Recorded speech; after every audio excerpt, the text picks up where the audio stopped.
de qué manera puede el ser humano comenzar a restaurar su cuerpo astral, quiere decir el cuerpo emocional. La restauración no solo del cuerpo astral, del cuerpo emocional, es un proceso que abarca con distintos grados de simultaneidad la personalidad toda. Un ser no puede solamente restaurar una parte de la personalidad, la parte que quisiera, o optar, ¿sí? O optar por algún tipo de técnica que restaure solamente uno de los elementos que componen la personalidad. De todos modos, apuntáramos directamente al cuerpo astral o a toda la personalidad del campo mental, el campo astral emocional, el cuerpo etérico físico, la única manera de poder llevarlo a esto que llamamos restauración, que en realidad sería un acercamiento al funcionamiento previsto para él, quiere decir al funcionamiento arquetípico, a lo que le corresponde a ese cuerpo, expresar, receptar, interactuar. Todo eso se logra únicamente que podamos avanzar sobre un grado de sintonía y alineación de ese cuerpo y de la personalidad en su conjunto con la fuente que es capaz de ofrecerle el alimento necesario para esta definición que usa la persona, restauración. Nosotros preferimos referirnos a un proceso de armonización más que de restauración, porque la restauración es algo bastante ambiguo como concepto, mientras que la armonización es inequívoca. Llevar al cuerpo emocional, al cuerpo astral o a la personalidad en su conjunto a un grado de armonización está representando, está revelando, señalando directamente que hay una comunión que está en curso entre el nivel externo de la conciencia, la personalidad y el ego, y el nivel interno de la conciencia. Quiere decir, la fuente que es capaz de ofrecer en la medida que correspondiera estímulos internos que una vez que tocaran el campo de la personalidad y del ego, podrían ir convirtiéndose en armonizantes, en equilibrantes, quiere decir el camino hacia la armonización y el equilibrio. Entonces, cualquier persona que quisiera generar algún tipo de efecto en particular, genuinamente particular respecto a su personalidad y a lo que la compone, tiene que tomar el camino, el tan dificultoso camino que nuestra humanidad impuso a este tipo de cuestiones, el tan dificultoso camino de la sintonía y la alineación interiores. Ninguno de los aspectos ajenos a la vida interna que todos nosotros conocemos, incluida todo tipo de terapias, prácticas, técnicas, hábitos, puede permitirnos que la personalidad, el ego y lo que la compone a la personalidad, mente, centro emocional o astral y cuerpo etérico físico, puedan estar en armonía y en equilibrio. Los hábitos que nosotros tenemos, que son contrarios a la búsqueda de síntesis y de comunión interior, nos llevan precisamente a perder el eje de lo que nosotros entendemos como armonía y equilibrio. Cada vez que nosotros buscamos en las fuerzas de la materia y en todos los andamiajes que las fuerzas de la materia pueden ofrecernos, cada vez que buscamos armonía y equilibrio, vamos a estar tomando el camino equivocado. La mayor parte de nosotros, cuando habla de armonía y de equilibrio, habla de felicidad, habla de estar contento, algunos le llaman alegría, ¿sí? Las satisfacciones que da haber podido lograr el éxito en nuestras metas personales, y eso no tiene nada que ver con armonía y equilibrio.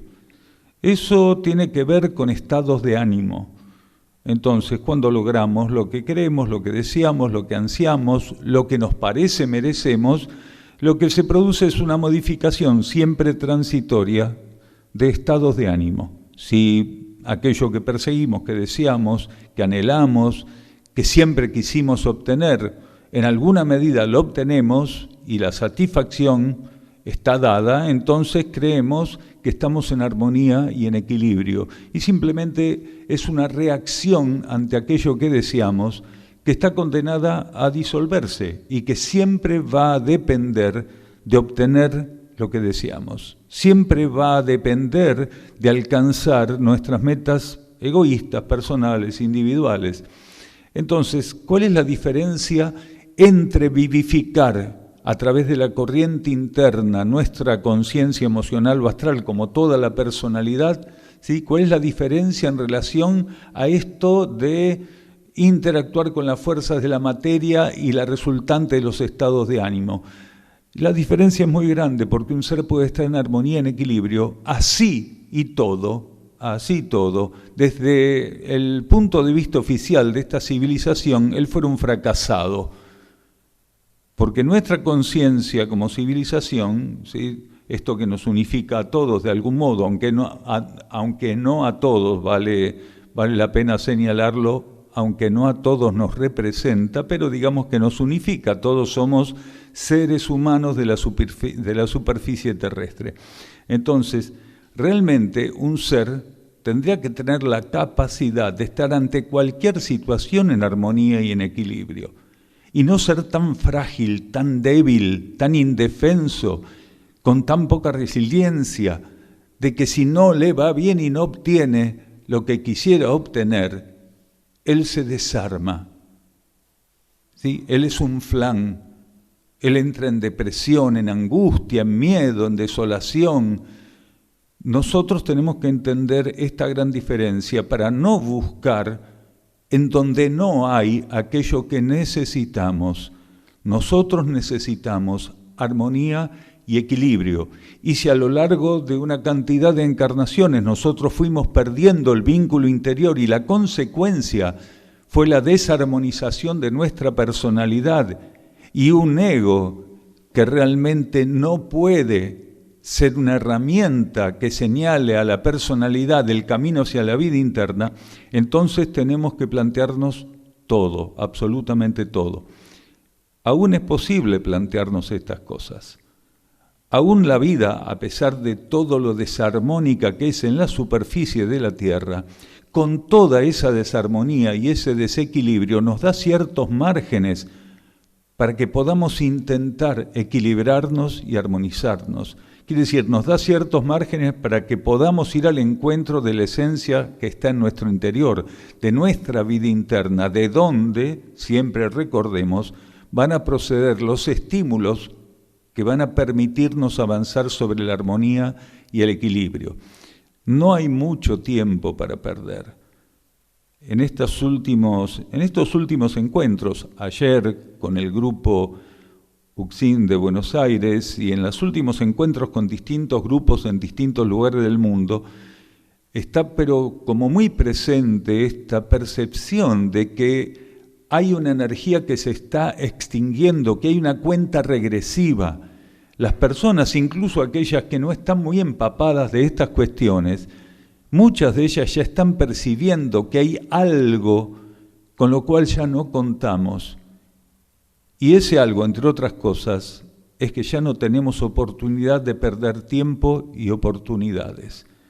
Nosotros tenemos que avanzar en esta comprensión, instalar en nuestra conciencia que ya no tenemos posibilidad de perder tiempo y oportunidades. Tiempo y oportunidades deben ser vistos como energía. No tenemos posibilidad de seguir perdiendo una energía valiosa. Las personas, mientras estamos encarnadas, incluso teniendo dolencias, problemas, pruebas, traumatismos, cosas que son contundentes, vivimos como una especie de ilusión creyendo que la energía con la cual contamos para hacer experiencias es inagotable. Y eso es una fantasía. Es realmente una fantasía, es ingenuidad, es ignorancia. La energía con la que contamos es limitada. Cada encarnación es limitada. Los ofrecimientos que recibimos continuamente en las encarnaciones son limitados y los ofrecimientos a futuro muchas veces van a depender de cómo demos tratamiento a aquello que se nos ofrece hoy. Quiere decir, el ser mantiene una relación con su conciencia interna, una relación kármica con las leyes, con la energía, que es muy dinámica. Según cómo él va respondiendo, es lo que le va a esperar en la baldosa subsiguiente. Ahí nomás, a 5 centímetros, con lo que haga hoy de mi vida, de mi energía, de mi actitud, es lo que voy a encontrar 1 metro más adelante, en la próxima baldosa o a la vuelta de la esquina. Entonces no podemos seguir jugando en un proceso tan particular del planeta y de la humanidad, que es el cierre de la gran etapa kármica. Y se nos está ofreciendo, precisamente en el contexto de este cierre, entender que muchos de nosotros, según la actitud y las decisiones que tomemos y cómo podamos sostener esta cuestión, muchos de nosotros estamos decidiendo nuestro destino cósmico. Estamos realmente decidiendo nuestro destino cósmico. En cosmosofía se le llama condición de rescatabilidad, quiere decir la capacidad de un ser de edificar en su conciencia una condición que le permita ser conducido por uno u otro de los caminos que las leyes cósmicas tienen para todos los seres. Según la actitud que tomemos, vamos a seguir por ciertas etapas o ciclos, incurriendo en experiencias kármicas, quiere decir, no vamos a estar ante la posibilidad, en este momento, de definirnos para romper la rueda kármica evolutiva. Nuestras decisiones son quienes, para muchos de nosotros, van a definir que esa condición de rescatabilidad señale cuál de los caminos cósmicos, así, en el corto plazo, van a estar disponibles para nosotros. La superficie de la Tierra está trascendiendo, haya seres o no que lo consideren, que lo hagan propio, ¿sí?, que lo perciban como cierto, haya o no ese tipo de seres. Lo que está ocurriendo es que la ley de karma se está trascendiendo y la superficie de la Tierra va a quedar liberada de la energía kármica y va a comenzar una etapa de ley evolutiva superior o ley de ciclos. Lo que hoy estemos ensayando en términos de armonía y de equilibrio también es definitorio ante esa condición potencial de rescatabilidad que muchos de nosotros tendríamos que tener más presentes, ¿sí?, y darle más importancia que lo que está ocurriendo actualmente. Para muchas personas, no para todas afortunadamente, el contenido de estas charlas en ocasiones parece algo irrealizable, algo muy romántico, algo lejano, algo improbable. A diferencia de las doctrinas, de los dogmas, incluso de las religiones, ¿sí?, la cosmosofía lo que hace es intentar estimular la conciencia para que tenga, ¿sí?, para que pueda vivir, para que pueda alcanzar el florecer de una capacidad de discernimiento que hasta este momento en este planeta no estuvo al alcance de todos, sino de una pequeña minoría. Para poder definir esta condición de rescatabilidad, donde la armonía y el equilibrio que seamos capaces de implantar hoy en nuestra vida y a través de nuestra vida en el planeta, van a ser fundamentales. Si un ser teniendo potencial para poder transitar la transición planetaria en armonía y equilibrio, la va arrastrando con cadenas en desarmonía y en desequilibrio, posiblemente para muchos de esos seres, esa condición de rescatabilidad que tienen que alcanzar se torna imposible. Algunos seres no pueden lograr esa condición de rescatabilidad por más que hicieran todo lo que estuviera a su alcance, porque estaba previsto, en términos evolutivos, que un porcentaje no lograra eso, sin desmedro de que aunque no estuviese en su destino la ley evolutiva superior de modo inmediato, aunque sea al mediano y al largo plazo, pero de modo inmediato, hicieran todo lo que pudieran, todo lo que estuviera a su alcance, para que al ámbito kármico al cual fueran remitidos, al cual fueran, ¿sí?, migrados, los encontrara en la condición más apta posible, aunque no fuera la ley evolutiva superior.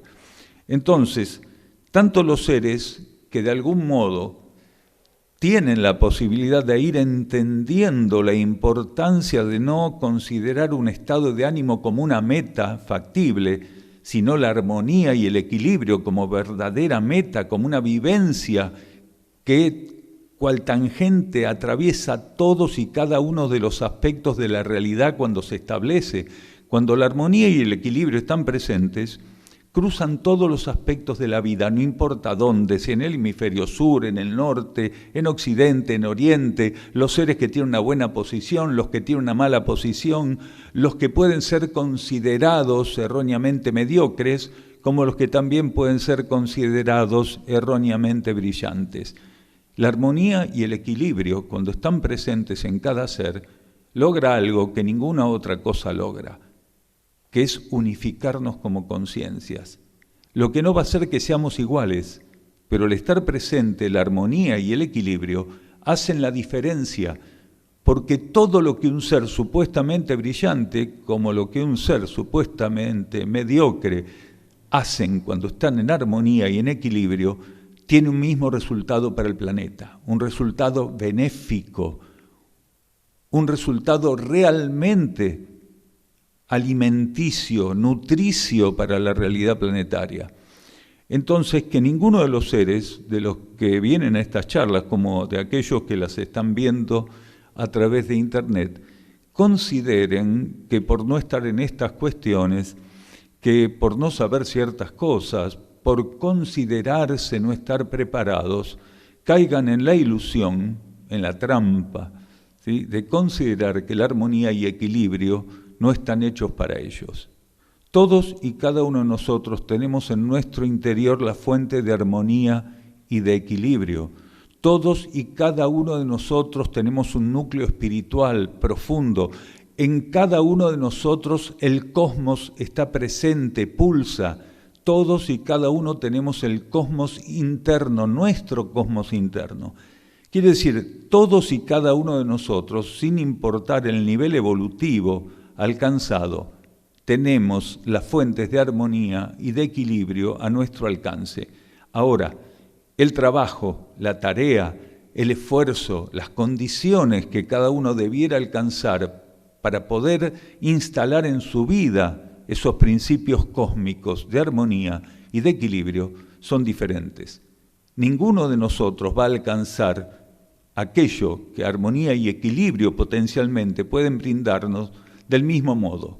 Todos somos únicos y todos tenemos que encontrar ese único camino para poder afianzar el contacto con nuestra vida interna, la alineación, la sintonía y esa resultante de armonía y equilibrio, que una vez que se conoce, no queda garantizado que el ser va a eternizarse en armonía y equilibrio. Él va a tener que ser un guardián continuo de aquello que alcanzó y cuando aquello fluctúe, emprender el trabajo para recuperar esa energía tan valiosa, que es uno de los motivos por los cuales estamos encarnados. Aprender a sustentar la vida planetaria y aprender a fluctuar cada vez menos en nuestra relación interna para que armonía y equilibrio no sean una potencialización distante inherente a nuestra vida interna, sino que en la medida que avancemos permitamos que fluyen y se instalen a partir de nuestros patrones, a partir de nuestros patrones de vida y de conducta.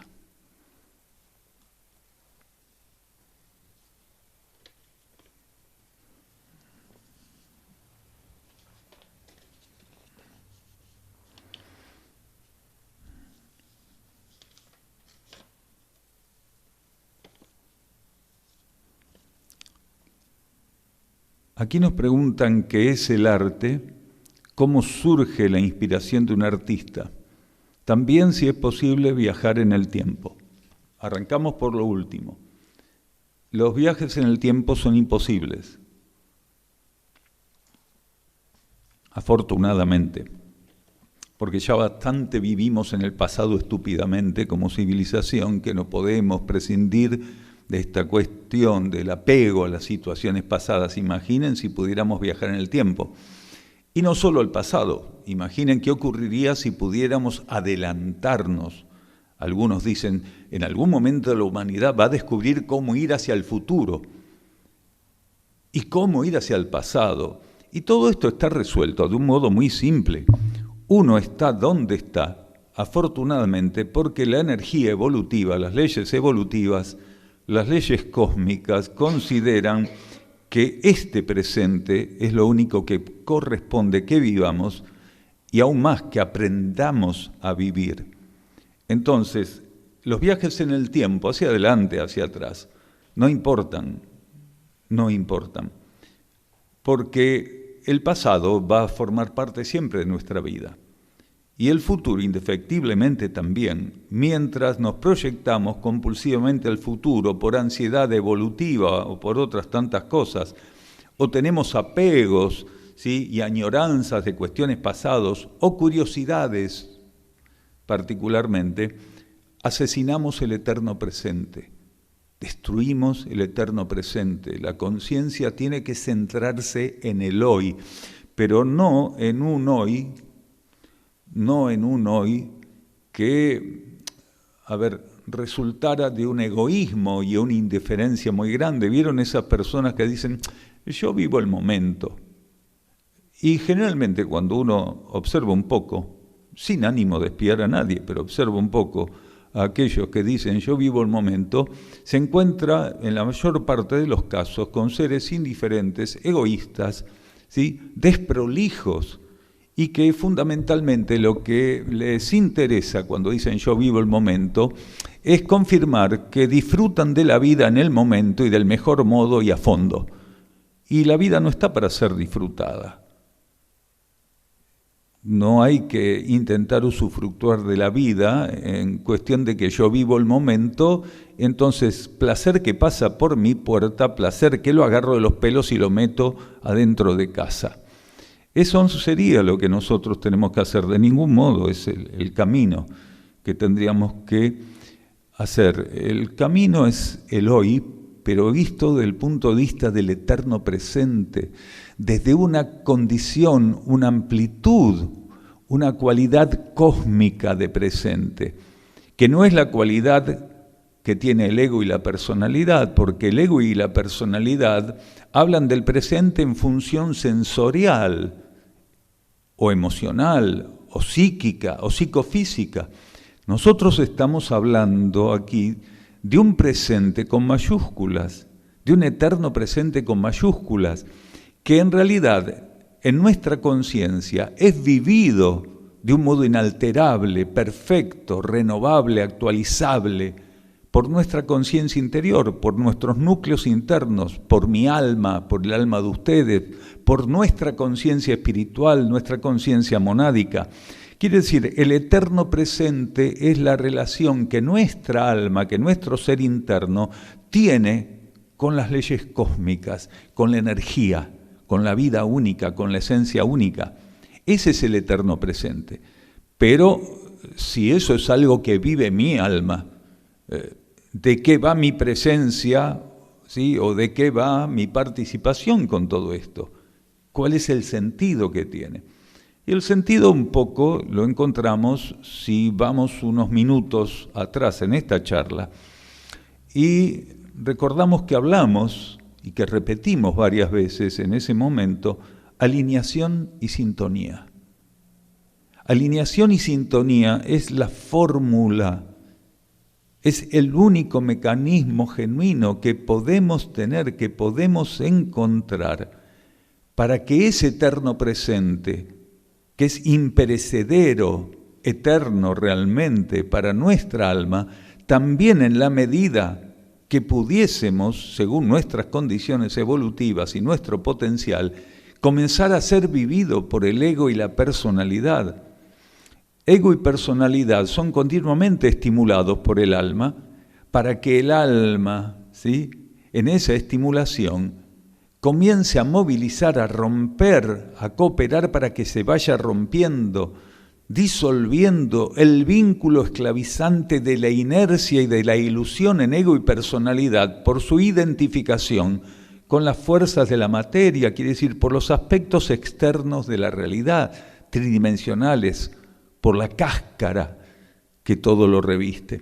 Entonces, cuando la personalidad y el ego comienzan a vencer gradualmente el hipnotismo que genera en ellos las fuerzas de la materia, los movimientos del mundo formal, cuando a medida que van trascendiendo eso y empiezan a percibir que hay algo que está más allá, por encima y superior a la materia misma y a toda su ilusión, y eso es nuestra alma, nuestra conciencia espiritual, empiezan a removerse de esta cuestión de no entender, malinterpretar y a consecuencia mal participar de la realidad y de estar tan marcados, ¿sí?, de un modo tan pobre por condicionamientos de espacio y de tiempo, porque de eso se trata nuestra humanidad, se la pasa haciendo cálculos de espacio-tiempo, de leyes espaciales, ¿sí?, y temporales. Y a medida que el alma va encontrando disponibilidad, el ego, la personalidad, se tornan más permeables y la influencia interna cada vez es más marcada. El alma encuentra más receptividad y amplía el voltaje de los estímulos en función de esa receptividad que va ampliándose, que se va agigantando, aunque sea de a poquito. En ese momento, cuando la influencia del alma es suficientemente poderosa, el ego y la personalidad empiezan a tener una sed profunda de búsqueda, de alineación y sintonía, porque simultáneamente, si bien aún no trascendieron el hipnotismo y la adicción a las fuerzas de la materia, comienzan a palpar, a degustar, a incorporar aspectos de la energía que solo el alma puede pasar al ego y la personalidad, que jamás las fuerzas de la materia le van a brindar. En ese momento es donde gradualmente empieza a darse ese proceso tan especial y necesario, al cual estamos condenados, aunque en ciertas etapas, ¿sí?, los enfrentemos, estos procesos, con rebeldía, con rechazo, que es comenzar a acceder a la comprensión y a la vivencia de ese eterno presente. El eterno presente para el alma es la actualización que las leyes cósmicas le ofrecen. El alma nunca tiene ningún tipo de rebeldía, de rechazo, de refracción, de repulsión de la actualización que la energía busca hacer de ella. Es un espejo prístino, pulido, donde todo lo que la energía cósmica busca ofrecerle, el alma lo acepta y lo refleja, y no solo lo refleja, lo adapta para poder ofrecerlo al ego y la personalidad. Entonces, lo que el alma busca extender hacia la personalidad y el ego es, en la medida que corresponda arquetípicamente, que también en función de ese eterno presente interior, ego y personalidad comiencen a reflejar aquel eterno presente. Y esto lo lleva a un grado de trascendencia gradual, lo lleva a hacer experiencias de desapego, de renuncia, de trascendencia, que son muy necesarias porque el ego y la personalidad no avanzan, sino pasan primero por la renuncia, luego por etapas de desapego y luego finalmente, según el momento, algún tipo de trascendencia que se va a reflejar en ciertas situaciones que antes mantenían presos al ego y a la personalidad. Entonces, el eterno presente es tan importante como la conexión interna, y la conexión interna es lo único que nos puede facilitar esta experiencia atemporal, donde ni tiempo ni espacio tienen nada que ver, tienen ninguna importancia. El eterno presente es transferir las energías cósmicas interiores a través de pensamientos, sentimientos y acciones que sean el resultado de la influencia de nuestra alma. Cada vez que para nosotros sea posible confirmar que por sobre encima de todo, ¿sí?, nuestra tarea en la materia es permitir el vertido de energías espirituales que abunden en la medida que podamos, que sean una herramienta de servicio en la medida que podamos, que sea una medida de restauración. Antes preguntaban por la restauración del cuerpo emocional. Ese es el trabajo que tenemos que hacer. Cuando logramos gradualmente acercarnos a esta posibilidad, nosotros pasamos a ser realmente servidores, seres que, habiendo trascendido las limitaciones de tiempo y espacio y el hipnotismo materialista que hasta hace poco tiempo era el único factor preponderante en nuestra conciencia, a partir de ahí estamos cumpliendo con aquello que el planeta necesita de nosotros y para lo cual estamos encarnados.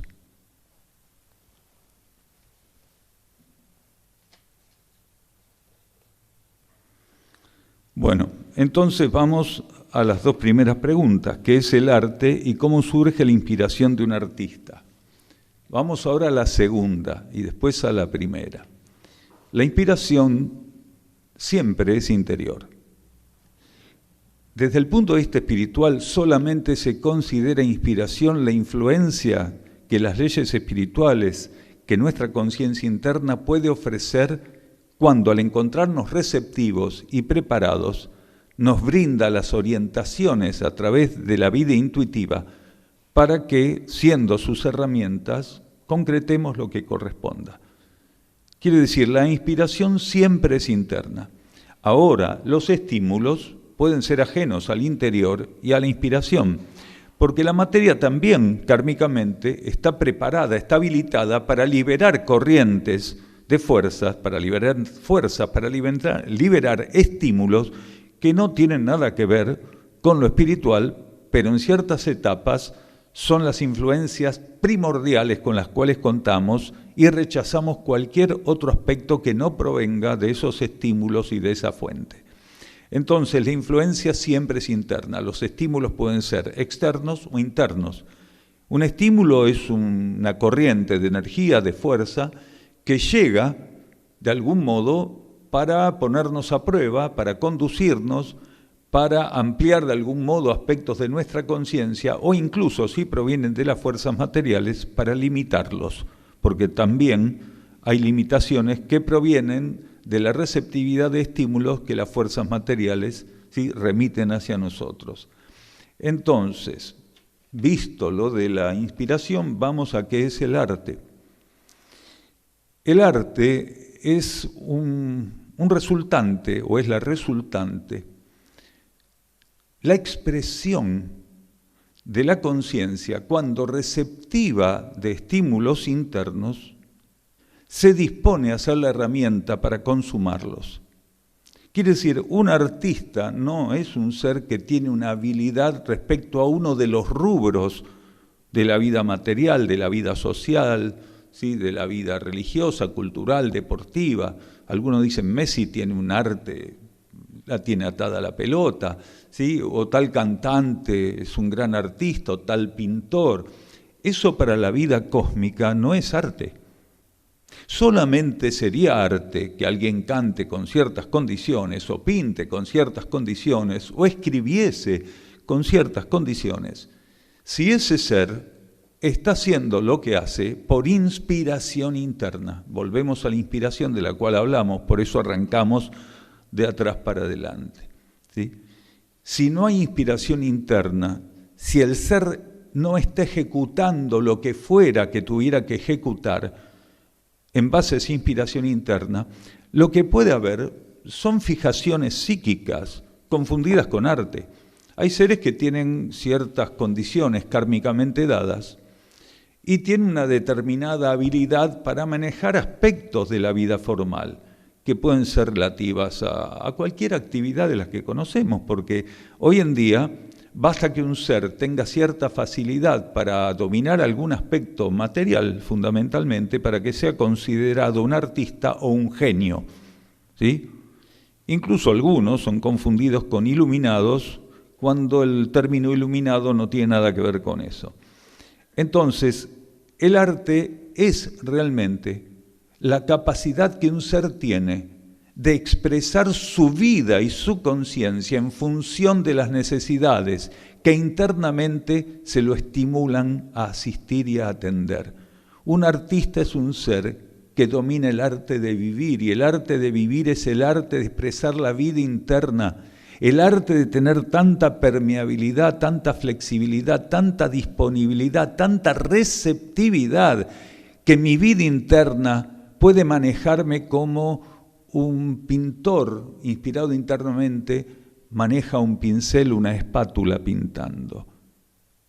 Un artista es aquel que ha hecho de su vida una forma de arte, y ha hecho de su vida una forma de arte porque la fuente única de sabiduría y de esencia presente en él lo encuentra disponible. Entonces podemos decir que los artistas, los verdaderos artistas, son sumamente necesarios porque en todo campo de vida son necesarios los seres que puedan servir, en este caso en un campo de vida donde los seres encarnan, están presentes a través de la ley de encarnación, que es una subsidiaria de la ley de karma, ¿sí? Que los seres que encarnan sean capaces de poder representar la vida interna con pensamientos, sentimientos y acciones. Ese es el arte de vivir. Si aquella fuente de energía cósmica, espiritual, presente en mí, puede lograr en mí una correspondencia, una respuesta, una alineación, una sintonía determinada, con tal grado de profundidad que esa voluntad interna pueda hacer de mí su herramienta suficientemente estable, con la menor fluctuancia posible. Entonces, el arte es eso simplemente, la capacidad de tornarnos gradualmente co-creadores, quiere decir que la energía creativa pueda contar con nosotros para ser herramientas que podamos implantar lo que fuera necesario a través de nuestro mecanismo como conciencias. Un artista es eso, es un co-creador, es una herramienta de la vida creativa, de las leyes cósmicas, de la jerarquía que opera la vida creativa para aportar a través de su funcionamiento y su conciencia, ¿sí? Sin ningún tipo de condición, sino de un modo absolutamente incondicional, lo que hiciera falta. Incluso tenemos que entender que un artista o un co-creador no tendría ningún tipo de inconveniente de implantar lo que fuera necesario, inspirado internamente, aunque aparentemente para él o para quienes lo están observando, lo que está haciendo fuera incorrecto, fuera innecesario, ¿sí? O pudiera ser incluso peligroso. Un co-creador no mide consecuencias. Cuando la vida interna estimula al artista, el artista ejecuta lo que el creador profundamente dentro de él lo está estimulando a hacer. No mide consecuencias porque él sabe que lo que para el ego puede ser traumático, para la vida interna es un movimiento de liberación. Y un co-creador prioriza la liberación de la energía interior por sobre los intereses de la personalidad y el ego. ¿El arte genuino es capaz de curar o de sanar? Decimos que el arte es una expresión de la vida interna. Y la verdadera energía de cura es interior. Si nosotros vamos a evaluar un procedimiento material que puede ser capaz de hacer que un síntoma desaparezca, sin saberlo podemos estar ante un borrado transitorio de síntomas y no ante un proceso de cura. También podríamos decir desde otro punto de vista cósmico o espiritual que un ser que es capaz de ser un co-creador, quiere decir un verdadero artista, está viviendo un proceso de cura permanente. No importa lo que se observe como característica en él a nivel psicofísico, porque en realidad todos nosotros tenemos grandes deudas kármicas pendientes. Un co-creador no liquidó sus deudas, un artista no liquidó sus deudas, por el contrario, cuando se torna un co-creador, está dándole un tratamiento a sus deudas. No es que las borraron para él en compensación porque se tornó un artista, un co-creador, ¿sí? Quiere decir un ser que en sintonía con su cosmos interno atiende la realidad, ofreciéndose como herramienta para que las necesidades sean asistidas. Un ser que hace eso está en el camino permanente de la cura. Por eso tenemos que tentar no estacionarnos, no estancarnos. Cada vez que un ser se estanca, la acumulación de débito kármico crece.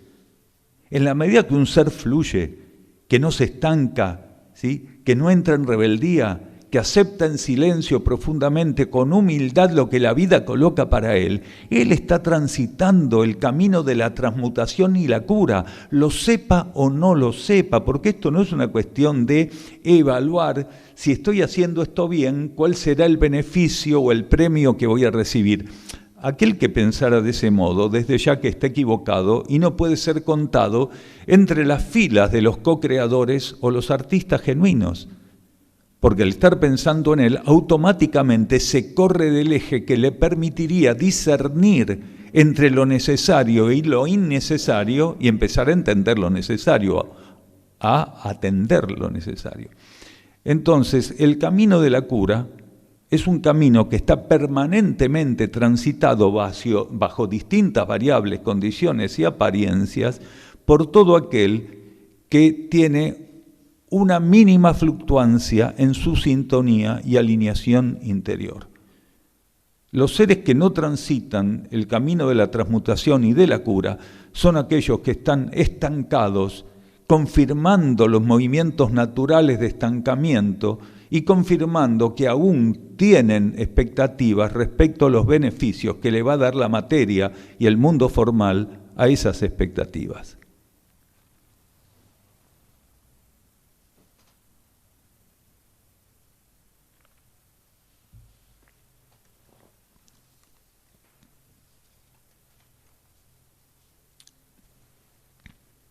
Aquí preguntan por las iniciaciones. Dice, si podemos explicar qué son las iniciaciones. Las iniciaciones son ampliaciones de conciencia, desplazamientos de la conciencia de un nivel al otro.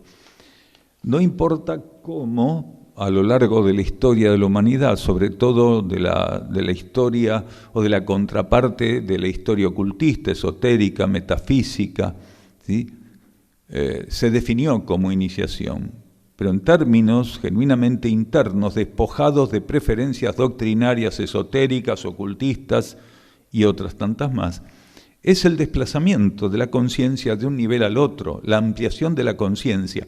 Las iniciaciones son los escalones de la ascesis. Ascesis se llama a un proceso ascensional, como la palabra lo dice, que permite a la conciencia, a medida que va preparándose y pasando por ciertas ceremonias, ¿sí?, y entrenamientos, que permite a la conciencia desplazarse de un nivel al otro. Entonces de ahí se habla primera iniciación, segunda, tercera, cuarta, dependiendo la etapa de la humanidad, ¿sí?, dependiendo incluso a lo largo de la historia de la humanidad, cuál fuera el dogma o cuál fuera, el movimiento filosófico, espiritual, metafísico, que tuviera cierto tipo de concepciones y expectativas en función de lo que son las iniciaciones. Entonces, lo importante es que el ser entienda que él está condenado a evolucionar, pero la evolución está organizada, está armonizada, está ordenada ceremonialmente. Entonces, desde el reino mineral mismo, la conciencia monádica, quiere decir el espíritu, que a lo largo de todo un proceso va a llegar a ser directamente un miembro de la humanidad donde fuera, no solo en el planeta Tierra, a través del cual el espíritu va pasando, ¿sí?, de un reino al otro. Y dentro de cada reino hay un contexto de iniciaciones. Aunque pueda parecer dificultoso, tenemos que ver con flexibilidad, entender con flexibilidad que en el reino mineral también se pasan iniciaciones. Y uno dice, ¿cómo una piedra pasa iniciaciones? Y el concepto es un poco ingenuo, porque las iniciaciones no las pasa la piedra, las pasa la conciencia interna que está sosteniendo esa expresión que llamamos piedra o mineral. Los minerales, los vegetales y los animales, por el estado evolutivo de sus conciencias, no tienen alma individual, como sí tenemos en el reino humano. Lo que no quiere decir que no existe energía espiritual monádica relacionada al reino animal, más abajo al vegetal y aún más abajo en la base de la pirámide al mineral. Existen si bien no almas individuales, existen almas, ¿sí? O lo que se llama grupos de almas, almas grupos. Almas grupos, almas que no son individuales, pero que en su funcionamiento conducen las experiencias de una gran cantidad de conciencias espirituales que por estar en un cierto nivel evolutivo no pueden tener, como nosotros en el reino humano, un alma individual. Entonces, incluso en esos reinos infrahumanos, las jerarquías que conducen esas almas grupo van llevando por la senda iniciática del reino mineral, por la senda iniciática del reino vegetal y la senda iniciática del reino animal, esas conciencias espirituales aún sin despertar cósmicamente, sin estar en el reino humano, las van conduciendo por el escalafón de la ascesis que les corresponde para ese nivel de conciencia. Quiere decir, esto que estamos señalando es que las iniciaciones son omnipresentes, omnipotentes y omniscientes. Porque no importa dónde una conciencia esté presente en el cosmos, está siendo conducida en el rango iniciático. No importa lo que necesite conocer a lo largo de las iniciaciones, la omnisciencia, la capacidad de la jerarquía iniciática, está presente para ofrecerle la conducción a través de una sabiduría y de un poder de la energía que también, de paso, signa esto que mencionamos como omnipotencia. Entonces, las iniciaciones tienen estos componentes de estar en todo lugar donde una conciencia esté presente, de saber todo lo que esa conciencia necesita en su rango expansivo, ¿sí? Y de tener el poder absoluto para promover, para alimentar, para asistir, lo que cualquier conciencia, sin importar el nivel evolutivo, el alcance que tuviera, requiere. Quiere decir, esos tres principios de omnipotencia, omnisciencia y omnipresencia están presentes continuamente, asisten lo que llamamos iniciaciones. Por eso, sin importar si una humanidad está en un estadio básico o en un elevado estadio evolutivo, o aún más trascendió el rango humano la conciencia y ya pasó a reinos que son superhumanos, siempre va a haber iniciaciones. Siempre va a haber ceremonias iniciáticas. Las grandes conciencias cósmicas, las más elevadas conciencias cósmicas de rangos inimaginables para nosotros, también pasan continuamente por iniciaciones y tienen iniciadores que están por sobre encima de la evolución de esas conciencias, que son otras grandes conciencias cósmicas que, dicho sea de paso, en este galimatías, en este rompecabezas, también tienen sus propios iniciadores. Quiere decir, en el cosmos, ¿sí?, todo el proceso expansivo, evolutivo, todo lo que se da bajo leyes de expansión, inevitablemente está siendo acompañado, regido y garantizado por las energías iniciáticas. Quiere decir, por la escalera, ¿sí?, eterna, infinita de la ascesis.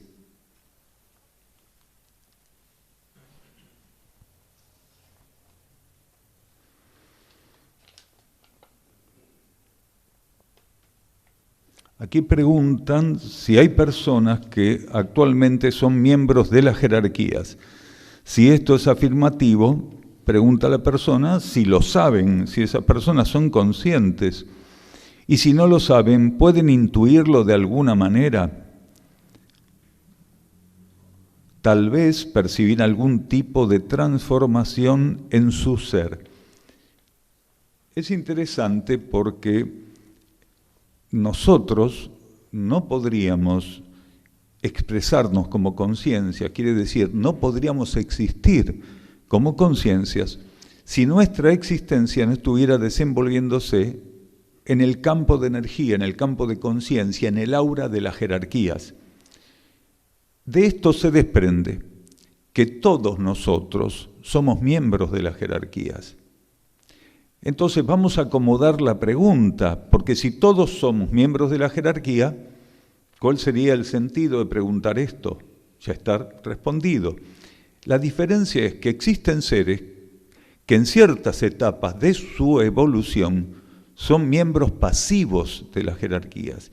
Quiere decir, su conciencia interna forma parte de la jerarquía, porque no podría ser de otro modo. Un ser no puede formar parte de la vida cósmica, no puede expresar vida, no puede ser conciencia, si él no forma parte de la conciencia única, de la jerarquía única, de la esencia única. Entonces, la diferencia es que en algunas etapas de nuestra evolución, siendo miembros de las jerarquías, somos miembros pasivos, inactivos, podríamos decir en estado germinal, latente. ¿Por qué? Porque nuestra conciencia no se amplió de un modo tal de poder formar parte activa de la jerarquía. Quiere decir que la jerarquía encuentre en nosotros una herramienta efectiva, estable, profunda. Entonces, a lo largo de la evolución, volvemos a las iniciaciones, a lo largo de todas nuestras iniciaciones, de esa increíble ascesis que está hecha a la medida perfecta de nuestra conciencia, en algún momento vamos siendo preparados para despertar como conciencias. Ese despertar involucra gradualmente pasar a ser miembros activos de la jerarquía. Cuando el ser despierta espiritualmente, despierta monádicamente, su mónada, que siempre fue, quiere decir su espíritu, su conciencia espiritual, que siempre fue miembro de la jerarquía, comienza a participar gradualmente de un modo diferente. Ya no está inactivo, latente, pasivo como miembro de la jerarquía. Al despertar nuestro espíritu a la vida cósmica, al dejarse conducir en la ascesis por las iniciaciones, ¿sí?, a profundizar y a adherir en la práctica con las leyes cósmicas, empieza a ser incorporado como herramienta en tareas jerárquicas. Una mónada que despierta empieza a participar, empieza a ser incluida por las jerarquías más amplias, mayores a ella, empieza a ser incluida en las tareas jerárquicas, en la actividad jerárquica. Entonces, la jerarquía tiene una plataforma de mónadas que ya son activas, pero que tienen un alcance limitado. Son las mónadas que despertando son implementadas, son incorporadas, pero que aún tienen tareas muy básicas y limitadas porque su evolución, quiere decir sus iniciaciones, todavía son muy básicas. Ahora, ¿qué ocurre con el ego y la personalidad?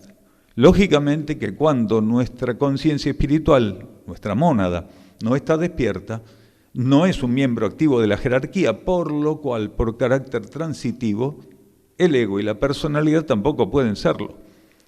Porque todo lo que alcanzan ego y personalidad lo alcanzan en función de lo que primero alcanza, ensaya y sostiene la conciencia espiritual, el núcleo espiritual presente en nosotros. Entonces, a partir de que nuestra mónada, nuestro núcleo espiritual, avanza en función de su incorporación, su expansión, sus iniciaciones a nivel jerárquico, tiene condiciones adquiridas, porque es lo que las iniciaciones le brindan, la capacidad de dominar y profundizar leyes, tiene las condiciones adquiridas de pasar estímulos para ego y personalidad que cuando no estaba activa en términos jerárquicos, cuando no estaba iniciada en términos jerárquicos, cuando no estaba despierta cósmicamente no podía ofrecer. A partir de que nuestro ego y personalidad comienzan a recibir de nuestra alma y de nuestra conciencia monádica despierta estímulos, alimentos de orden superior, según vayamos respondiendo a aquello que se nos ofrece, ya sea adhiriendo, abrazándolo, profundizándolo, haciéndolo propio o rechazándolo, que es la otra opción, ¿sí?, va a ser como definamos nuestra participación y el camino de la síntesis también para ser miembros, ¿sí?, o espejos de las jerarquías aquí, en la materia.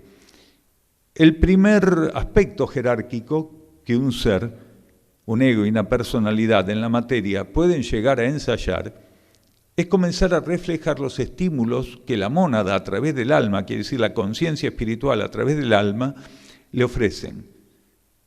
Nunca un ser va a estar en condiciones de expresar aspectos jerárquicos cósmicos superiores si primero no comienza a ser receptivo y se deja conducir gradualmente por la propia alma y por la propia mónada.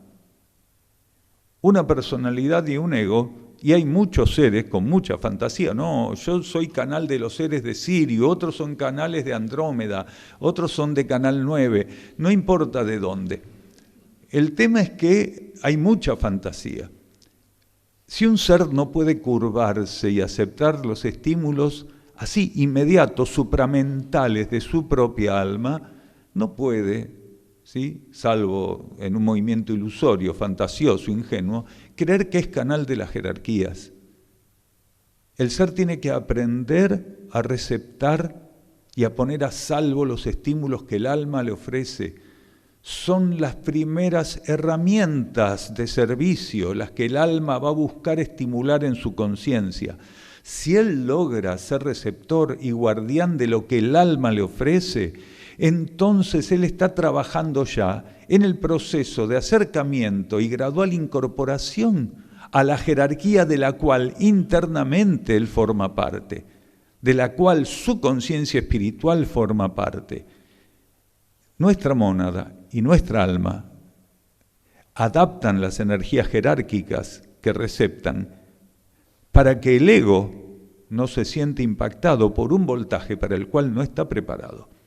¿Por qué nosotros tenemos distintos niveles de conciencia? Porque los núcleos superiores presentes en cada uno de esos niveles receptan la energía del nivel superior y la adaptan para el inferior. Es un trabajo de espejos, continuo trabajo de espejos.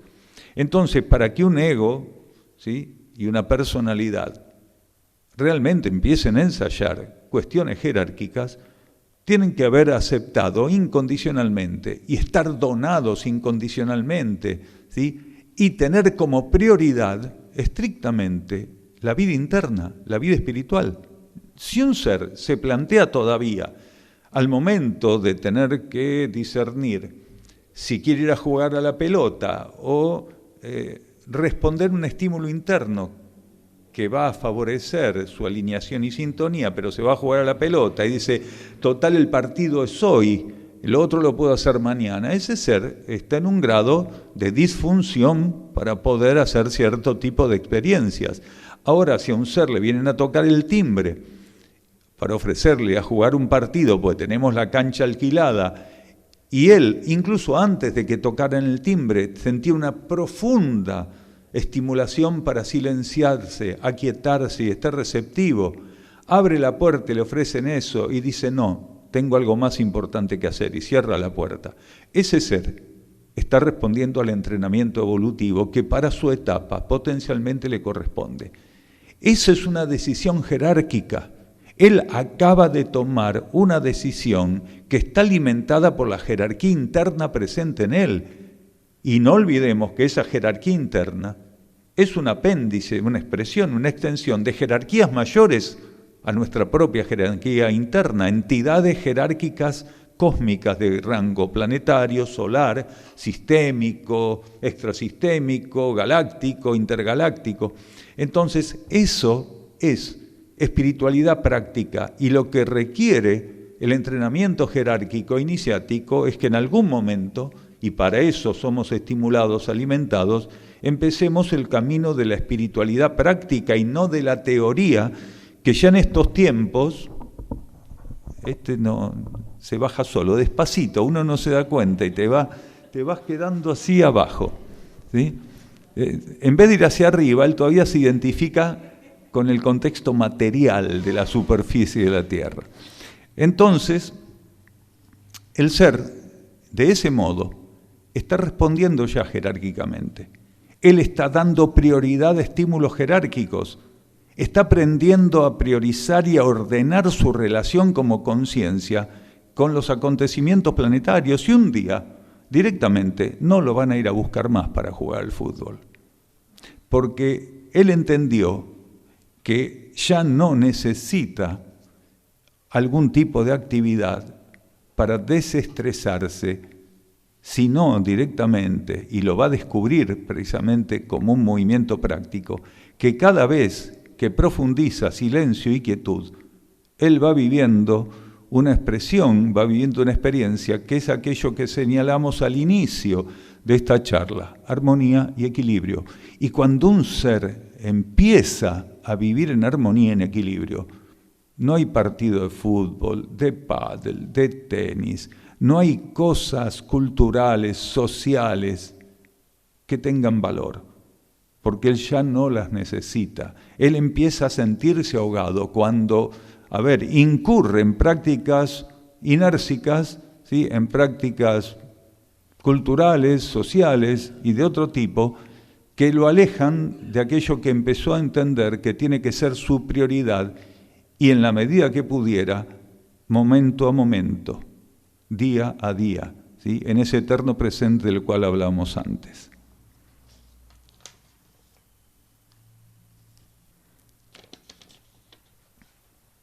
Ahora, si un ser, porque la pregunta tiene esa otra parte, si un ser puede ser consciente de su pertenencia, participación, interacción con la jerarquía, si eso puede ser, claro que puede ser. Pero ¿por qué un ser podría tener esa información y otro no? La respuesta es muy simple, porque lo necesita.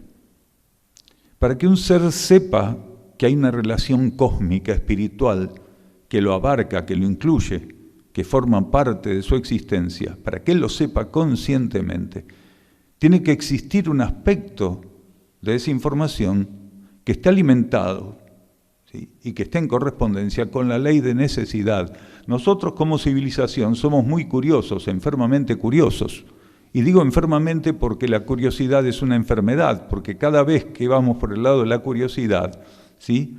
De esto de satisfacer la intriga que tenemos con algo, seguramente lo que podríamos hacer en función de la vida interna en ese momento queda postergado porque la vida interna no alimenta curiosidad, porque la vida interna todo lo sabe y cuando necesitamos realmente algo, la vida interna a través del canal intuitivo de la intuición nos lo ofrece.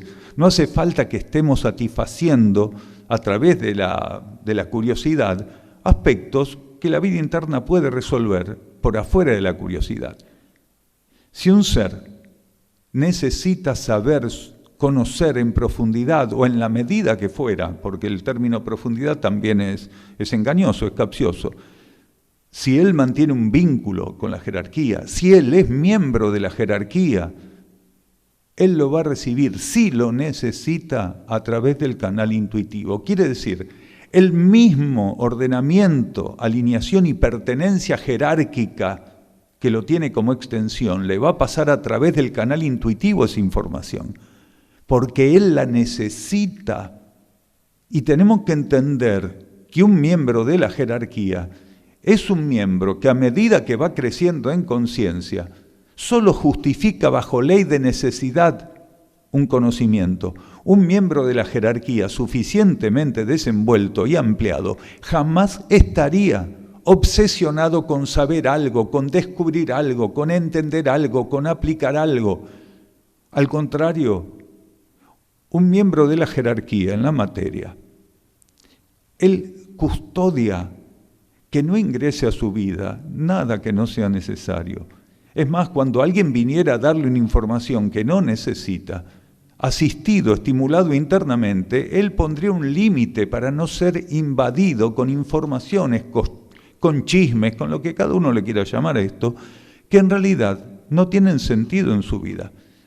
Un miembro de la jerarquía sabe que la simplicidad de la existencia es más valiosa que el oro y que una información inadecuada es una mancha en la conciencia, porque hay que transmutarla.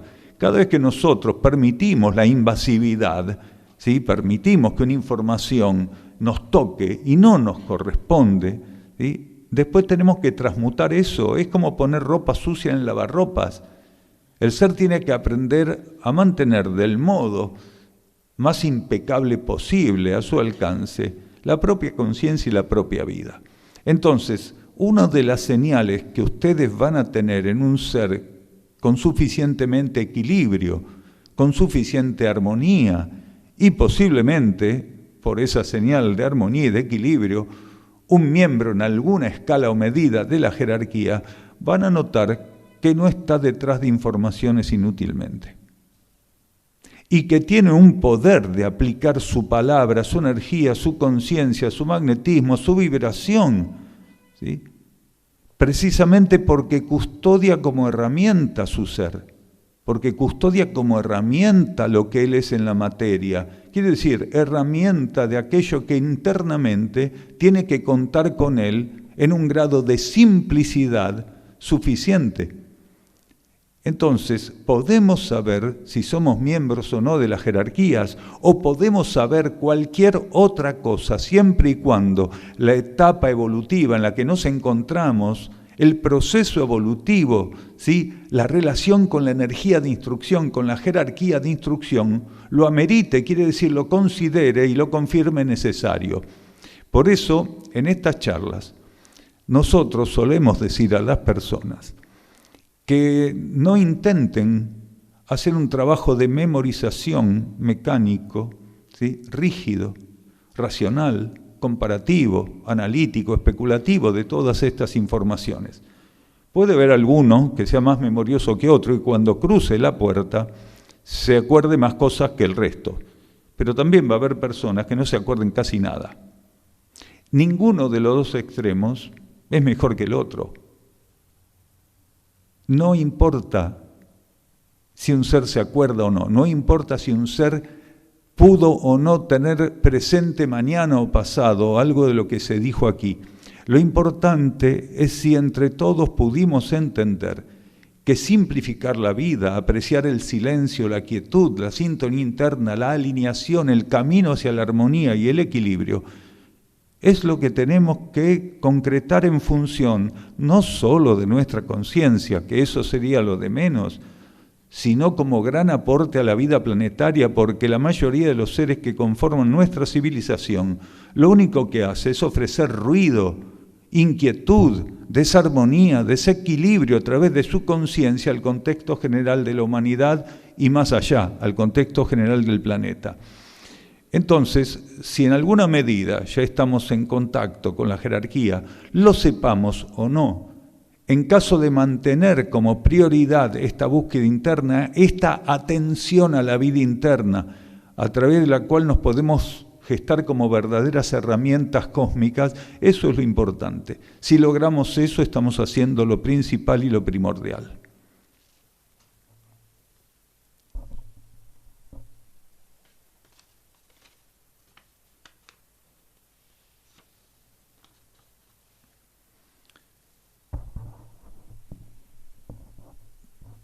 También preguntan acá si podemos diferenciar a aquellos que desencarnan, ¿sí?, despiertos en conciencia o no, porque ya hicieron todo lo que tenían que hacer, de aquellos otros que desencarnan porque no hicieron lo que tenían que hacer. Es interesante la pregunta porque abarca un concepto de la ley de karma que es cierto, es genuino y es continuo. Los seres que están encarnados inevitablemente tienen que desencarnar. Las formas de desencarne tienen distintos matices, se dan de distintas maneras, y aunque parezca dudoso, desencarnar puede tener distintos fundamentos. Aunque hay un fundamento único para todo desencarne, que es el hecho de que a la esencia presente en nosotros no le sirve más este formato de sustancia transitorio que se le dio para actuar, después existen otros fundamentos, ¿sí?, accesorios, que no son menos importantes. Un ser puede desencarnar una vez que cumplimentó todo aquello que tenía que hacer y que estaba previsto para esa encarnación. Esos son los menos. Objetivamente son los menos. La mayoría de los seres en nuestro planeta desencarnan sin haber cumplido ni siquiera un porcentaje básico de lo que tenían que hacer en la materia. Y esto no es una presunción, ¿sí?, de culpa, de cargo, no los podemos culpar por presunción. Esto es cierto, porque las pruebas están a la vista. Fíjense cómo está este planeta, a dónde estamos yendo.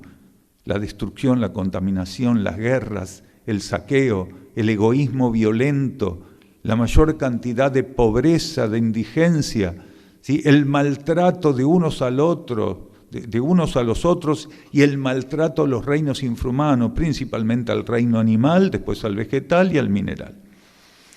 Entonces, existen seres, un porcentaje mínimo, que desencarnan en el contexto de haber hecho todo lo que estaba planificado.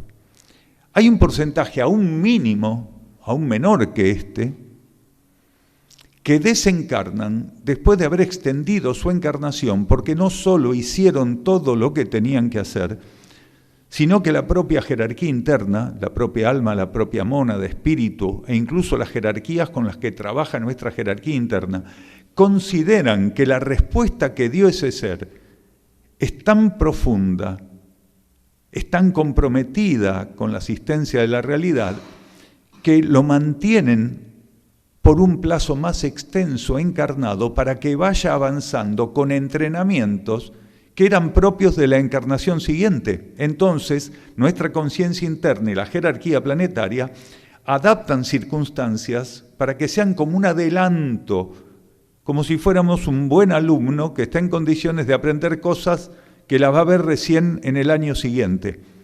Entonces, insistimos, para que no perdamos el hilo.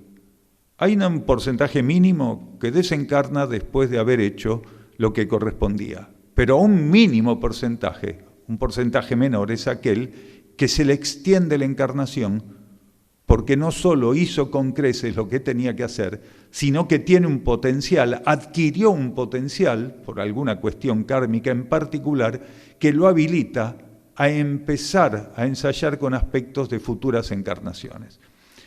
Entonces, si los dos son minorías y uno más minoría que la otra, ¿cuál es la mayoría? La mayoría de los seres tiene grandes dificultades para desencarnar en los plazos previstos. Muchísimos seres del 90% restante, de ese 10%, que aclaramos es un 10%, esas dos minorías, la mayoría de ese 90% suele desencarnar con anticipación, porque su conciencia interna, el verdadero iniciado interior, considera que sostener ese ego y esa personalidad en la materia atenta contra la ley de síntesis, de economía y de administración de energías. Por lo cual, no es raro que la conciencia interna de muchos de esos individuos que componen el 90% los haga desencarnar antes, porque la conciencia interna conoce perfectamente, asistida por las leyes y por las jerarquías, que ese consumo de energía es indebido. Y es indebido porque aparte acumula karma negativo, porque el ser interno, entre aquellas potestades, aprendizajes y aplicación de las leyes cósmicas, tiene que estar atento para desencarnar, para hacer desencarnar al ego y diluir la personalidad cuando el consumo de energía es muy amplio y el ser está estancado de un modo tal que ya no va a responder. Entonces, no se sabe, cuando vemos a un ser desencarnar, no tenemos forma de saber si está desencarnando antes, si está desencarnando a vencimiento de contrato o si le extendieron el contrato. No lo podemos saber. Aunque, yendo a la esencia de la pregunta anterior, si necesitamos saber algo, intuitivamente se nos va a mostrar. Entonces, puede ser que nuestra conciencia interna, a través de un estímulo intuitivo, nos esté revelando, por algún motivo inherente a la ley de necesidad, que un ser o un conjunto de seres están pasando por un cierto tipo de proceso que los va a llevar individualmente o en conjunto a desencarnar con anticipación. Muchos de los accidentes masivos, accidentes donde muchas personas desencarnan masivamente, están organizados kármicamente para sacar de la materia seres que por algún motivo no van a proseguir en función de lo que estaba planificado cuando encarnaron. Quiere decir, de aquello que estaba previsto para ellos en la materia. Las jerarquías, la ley de karma, organiza muchas veces el tejido kármico para que muchas personas en un tren, en un avión, en un micro, en un auto, estén viajando juntos, estén en una situación o en terremotos donde se combina el retirar personas bajo la condición de rescatables, es decir, seres que están siendo rescatados por la jerarquía, con seres que tienen que desencarnar o en función del momento exacto o con la anticipación que el terremoto permite ejecutar. Entonces, se puede saber siempre y cuando sea necesario. Una pregunta. Hay dos personas cerca de donde yo vivo que hace más de 20 años. Viven en la calle, son alcohólicos. Hay un señor que duerme en la puerta de Coto en un colchón súper sucio y sus manos, sus pies, todo es súper... Está en una condición muy terrible. Son personas que no comen bien, que son alcohólicos. Y uno dice, ¿cuánto tiempo más puede estar encarnado este hombre? Hace 20 años que lo ve uno haciendo lo mismo. Y capaz que desencarnás vos antes que él. ¿Y qué lo sostiene encarnado? La ley de necesidad, que es una ley de complementariedad con la ley evolutiva. Quiere decir, la ley de necesidad asiste a la ley de evolución para que lo que la ley de evolución requiere para cada individuo, la ley de necesidad lo otorgue. Entonces, nosotros tenemos que entender que hay seres que están en esa situación que kármicamente necesitan pasar por algo así. Y la ley de karma los conduce a esa situación porque parece ser estar en esa situación es la verdadera prueba. Muchos de los seres que están en situación de calle o en situaciones muy límites están rogando morir y la ley de karma no les permite morir, porque no es sacarlos del problema, sino que pasen por el problema todo el tiempo que la ley de necesidad, la ley de karma y su conciencia interna considere que tiene que ser. Entonces hay individuos que en encarnaciones anteriores, a través de su funcionamiento evolutivo, generaron que en esta encarnación fuera necesario pasar por este tipo de situaciones. Incluso algunos, habiendo recibido todo lo que necesitaban para no estar en esa situación, malversaron las oportunidades y los insumos kármicos que se le dieron y terminaron en situación de calle, no porque estuviera previsto para ellos la situación de calle, estaba previsto para ellos el buen funcionamiento, la buena administración de lo que la vida les diera, quiere decir, de lo que la energía pusiera para ellos.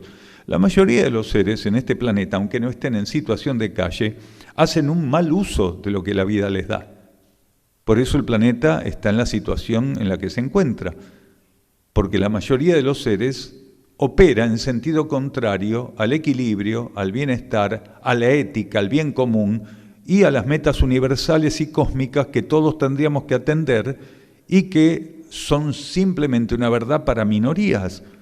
Si uno habla de metas universales, altruistas, solidarias, solamente algunas minorías, quienes componen algunas minorías, van a dar crédito de lo que, que aquello que vale la pena atender, que tiene que ser atendido y validado, son metas altruistas, solidarias, éticas en el verdadero sentido, ético, bien común, eso significa ética.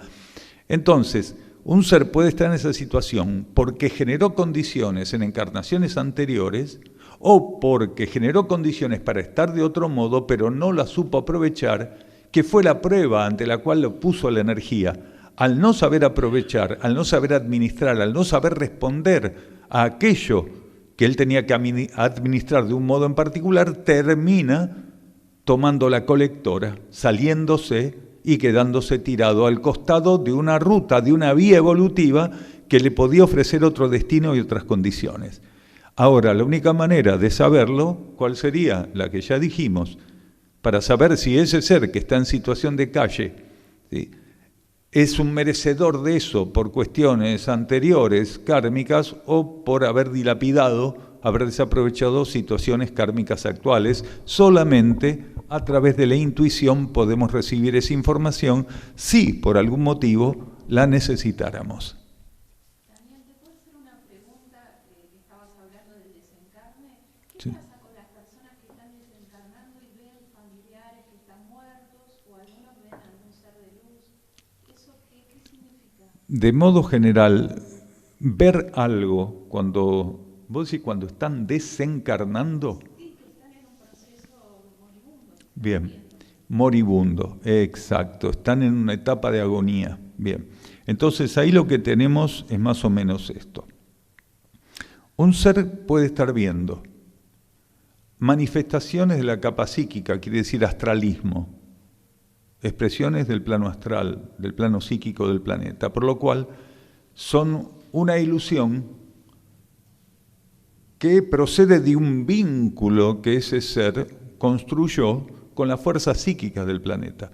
Generalmente un ser que desencarna y empieza a tener un montón de imágenes, un montón de cuestiones, casi de alucinaciones, podríamos decir, proceden del vínculo que él construyó con la capa psíquica, quiere decir, un vínculo inestable o casi ausente con su propia conciencia interior, con su propia alma, y un vínculo suficientemente reforzado y estable con las fuerzas psíquicas del planeta. Incluso cuando dice ver un ser de luz, podría ser una manifestación psíquica astral. No siempre cuando un ser dice ver un ser de luz, es un ángel, es un deva, es una jerarquía, es Dios, es Jesús, es alguno de los santos, que son las interpretaciones más fáciles, más rápidas, más directas, más accesibles para el que las ve. Entonces, tendríamos que entender que lo que puede ocurrir al momento de desencarnar tiene que ver también con aquella posición o rumbo al cual está dirigida la conciencia del agonizante. Si un ser, al momento de desencarnar, estuviera buscando sintonía con su alma, con su cosmos interno, buscando calmar su conciencia, serenarla, armonizarla, equilibrarla, entendiendo que él tiene que prepararse porque ese paso, en el contexto de esa encarnación, tal vez es uno de los más importantes o el más importante que tiene que dar. Entonces, si el ser vive ese momento con angustias, con miedo, con resentimiento, con rencor, ¿sí?, con indiferencia, en un estado de depresión absoluto, como si lo vive eufórico, no va a generar las condiciones más aptas para hacer ese trámite tan importante que es salir del lado externo de la vida y volver al lado interno de la vida. Porque el ego es el que sale del lado interno y se asoma en el externo, quiere decir encarna, y es el que es estimulado y habilitado para pasar nuevamente al lado interno, quiere decir desencarnar. Según el ego hubiera construido un vínculo con distintos aspectos de la realidad, al momento de pasar del lado externo en retorno al interno, él tendría que generar ciertas condiciones, o podría generar ciertas condiciones. Un ego que aceptó la instrucción espiritual, que adhirió, que es una herramienta de la vida espiritual en la materia, al momento de desencarnar, lo que va a hacer es buscar silencio y quietud. Y va a vivir con gratitud ese momento. ¿Qué significa con gratitud? Gratitud desde el punto de vista espiritual significa adhesión. Un ser que vive con gratitud una situación, está adhiriendo a la situación. Cuando un ser vive con gratitud, cuando un ser ante algo dice gratitud, lo que está diciendo en términos espirituales es adhiero a la energía que puso esto para mí. Entonces, un ser que está en un proceso de desencarne, según su grado de despertar, va a estar viviendo esa instancia de un modo en particular. Si es un ser que adhiere a la vida interna, lo va a vivir con gratitud, ¿sí? Va a buscar silencio, quietud, va a buscar estar receptivo para generar a su alma una ceremonia de desencarne lo más armónica y equilibrada posible. Él va a tratar de estar atento a ese momento donde se corta el hilo con la realidad externa y se retoma el hilo con la vida interna sin tener pendiente la materialidad, quiere decir, sin el arrastre de la materialidad. Hay seres, pocos en este planeta, pero los hay, que al momento de desencarnar pasan por ese tipo de situaciones. Viven con calma, viven con armonía, con gratitud, con suficiente alineación, con entrega al proceso. En ese momento buscan donar su conciencia más profundamente a la propia vida interna para favorecer a través de esa donación, de esa adhesión, ¿sí?, de esa irrestricta entrega al proceso, favorecer con el menor desgaste de energía todo aquello. En las civilizaciones más avanzadas, y estoy hablando de civilizaciones kármicas más avanzadas que la nuestra, la mayoría de los seres vive conscientemente, sin pánico, sin angustia, sin desequilibrio, sin desarmonía, el pasaje del lado externo de la vida al lado interno, que dice retornar, ¿sí?, al lado interno de la vida. Nosotros, por ser materialistas, por no ser verdaderos seres espirituales, por carecer de espiritualidad práctica, vemos como una cosa calamitosa, terrible, una desgracia, que alguien salga del lado externo y retorne al interno, cuando tendría que ser lo contrario. Si nosotros pudiéramos considerar por un minuto que el momento del desencarne es inevitable simplemente por una cuestión de custodia de la conciencia del ego. Si el ego permaneciera en la materia más tiempo del que necesita, empezaría a vivir traumáticamente su permanencia en la materia, porque la ley de karma tiene márgenes para ofrecer condiciones al ego. Si el ego hizo toda una parábola que dice una encarnación, hizo toda una trayectoria en una encarnación, no importa el resultado, ¿sí?, que hubiera después de esa trayectoria, eso lo vamos a dejar de lado. Dentro de los 3 aspectos posibles del desencarne, lo cierto es que uno de esos aspectos tiene que ejecutarse, porque no puede estar más en la materia. La ley evolutiva, la propia conciencia interna, estaría traicionando la energía del ego que envió a la materia para hacer experiencias evolutivas si no lo retirase cuando las consecuencias podrían ser graves. Entonces, si la extiende la encarnación, es en función de que el ego estuvo preparado, aceptó ciertas cosas y asimiló de un modo tal la oportunidad evolutiva que en realidad custodiarlo es extenderle la encarnación, pero si fuera de un modo contrario, custodiarlo es retirarlo de la materia en tiempo y forma.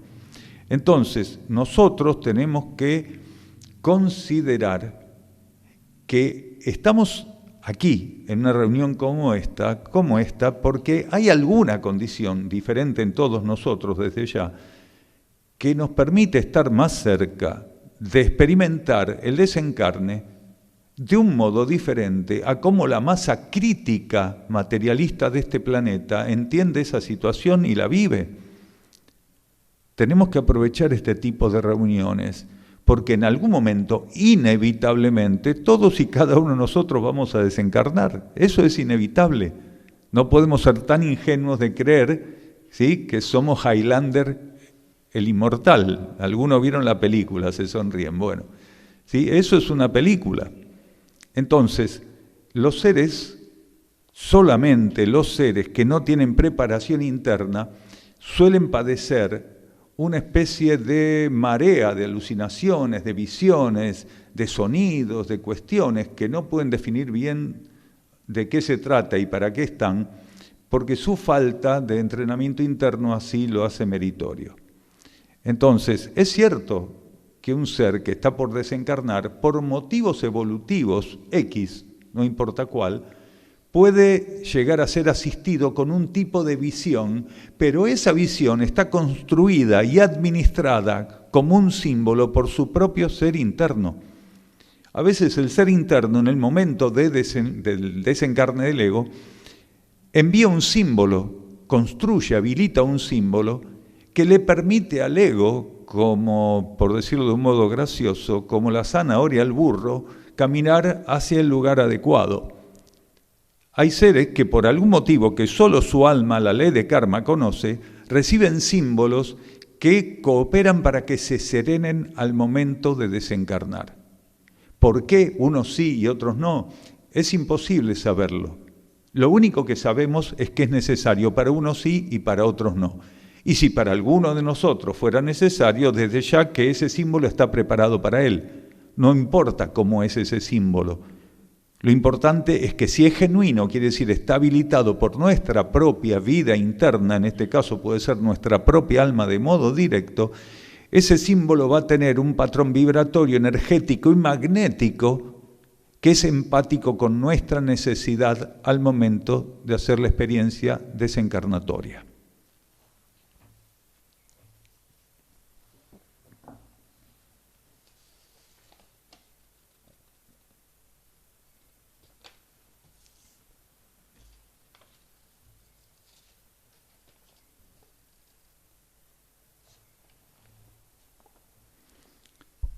Aquí preguntan si es cierto esto de que a la larga el bien triunfa sobre el mal y la luz por sobre la oscuridad.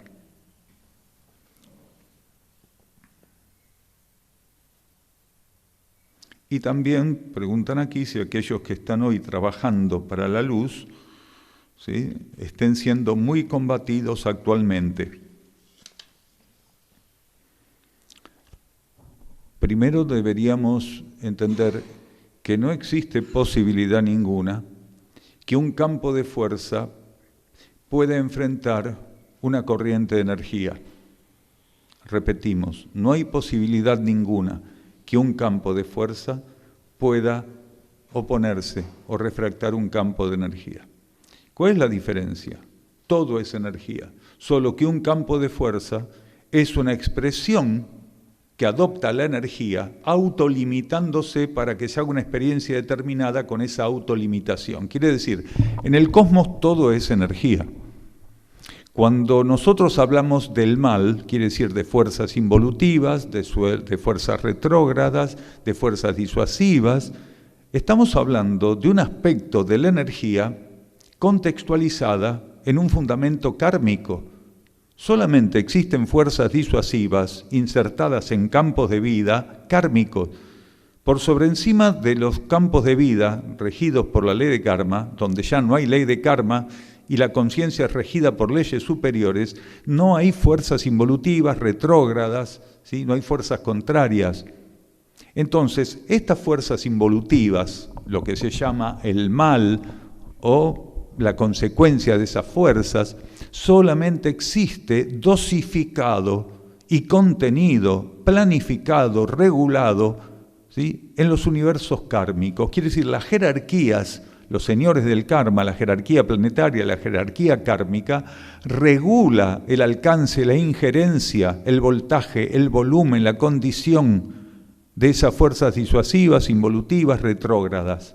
Por lo cual, la batalla tan mentada entre el bien y el mal es una alegoría folclórica que proviene de corrientes religiosas, doctrinarias, ¿sí?, de líneas incluso filosóficas y espirituales que no están actualizadas, que son inmaduras, que son muy limitadas. Jamás las fuerzas involutivas pueden superar los límites impuestos por las energías evolutivas, en este caso por la ley de karma y las jerarquías, para interactuar en función de algo que es imprescindible. Bajo ley de karma, la evolución se basa en enfrentar pruebas y en avanzar sobre el dominio del libre albedrío. Quiere decir, dicho de otra manera, aprender a discernir correctamente. Si no estuvieran estas fuerzas, que son las promotoras de las pruebas, y aquellas que nos fuerzan a hacer mal uso del libre albedrío para que, buscando el lado contrario, aprendamos a usar la voluntad y la elección correctamente, si no existieran estas fuerzas, lo que algunos le llaman mal, las fuerzas de la oscuridad, nosotros no podríamos evolucionar en la primera etapa kármica de la evolución de la conciencia. En los universos kármicos no existe posibilidad evolutiva sin estas fuerzas retrógradas, sin esta oscuridad, sin las fuerzas del mal. La tarea de un ser simplemente es aprender a trascender el embate de esas fuerzas. Esas fuerzas se llaman involutivas porque precisamente cuando vienen a nuestro encuentro, buscan aplicar aspectos vibratorios magnéticos y regulados energéticamente que nos ofrecen el camino contrario a la evolución. Por eso son fuerzas involutivas o retrógradas, que buscan ofrecernos el sentido contrario a la propuesta jerárquica, evolutiva e interna. Entonces, esta batalla, desde ya, no puede acontecer. Las fuerzas, y ahí sí hay batalla, las fuerzas combaten entre ellas.